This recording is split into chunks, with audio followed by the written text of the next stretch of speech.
যদি তোমরা মনে করো যে আমার এক্সাম শেষ হয়ে গেছে, তাহলে কিন্তু একদমই না। আমি কিন্তু বলেইছিলাম যে আমাদের বংশের একজন মারা গেছেন আর আমাদের গুরুদশা চলছে, তো সেই বাড়িতেই আজকে শ্রাদ্ধ অনুষ্ঠান। যেহেতু আমাদের বংশের লোক যেতে তো হবেই, দুটো পরীক্ষা দেওয়ার পর মাঝে মাত্র একদিন ফাঁকা ছিল, আর সেই দিনই অনুষ্ঠানটা পড়েছে, তাই জন্যই যেতে হলো, না হলে হয়তো পরীক্ষার জন্য আর যাওয়া হতো না। আর যেহেতু আমরা খুব গরমে দুপুরবেলা বেরোচ্ছি, তাই জন্য একদম কোনো মেকআপ আমি এখানে ইউজ করিনি। এবার সবাই বলবে যে আইলাইনার পরলে, লিপস্টিক পরলে, আবার বলছো মেকআপ করলে না। আরে পাগল লোক, আমি মেকআপ মানে ফেস মেকআপের কথা বলেছি, লাইক ফাউন্ডেশন, কনসিলার, তো আমি সেগুলো একদম ইউজ করিনি। নর্মাল জাস্ট কম্প্যাক্ট পাউডার তোমরা ইউজ করতে পারো। অ্যাকচুয়ালি যারা বলছে না, তাদেরকে বুঝিয়ে কোনো লাভ নেই। তাই জন্য আমি এটাই বলবো, লোকের কথায় কান দিতে হবে না, নিজের মতোই চলো। এমনিতে আমি যথেষ্ট লম্বা, তাই আমি হিল পরতে পছন্দ করি না, বাট আজকের এই লুকটার সাথে এই হিলসটা খুবই মানাচ্ছিল। হিলটা জাস্ট কিনেছিলাম একটা ফটোশুটের জন্য, বাট দেখলাম আজকের লুকের সাথে খুব মানাচ্ছে, তাই ফটাফট করে ওয়্যার করে নিলাম। বাই দ্য ওয়ে গাইস, এই শ্রাদ্ধ বাড়ির ব্লগ কিন্তু অলরেডি তোমরা আমার ইউটিউব চ্যানেলে পেয়ে যাবে।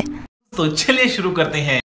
তা বলি দিদিভাই, শ্রাদ্ধ বাড়ি ব্লগ বানিয়ে তো ভাইরাল হয়ে গেলে, 4 তলা বাড়ি বানালে। এখন তো ফেসবুক আর সোশ্যাল মিডিয়া খুললেই তোমার বাড়ির পায়খানা, তোমার শোয়ার ঘর, তোমার আলমারি, তোমার খাটের তলা, তোমার বাড়ি খাওয়া দাওয়া 6 দিন ধরে চলছে। সেই ভিডিও দেখে দেখে আমাদের মোবাইলের নেট শেষ হয়ে যাচ্ছে। তা বলি, যেই দাদুকে ব্লগ বানিয়ে তুমি ভাইরাল হয়েছো, সেই দাদুকে কিছু দিয়েছো, মিষ্টি টিষ্টি দিয়েছো ফটোর সামনে? তাহলে দেখো রাত্রিবেলায় তোমার ওই নতুন বাড়িতে এসে তোমার দাদু না তোমার ঘাড় মটকে যাবে।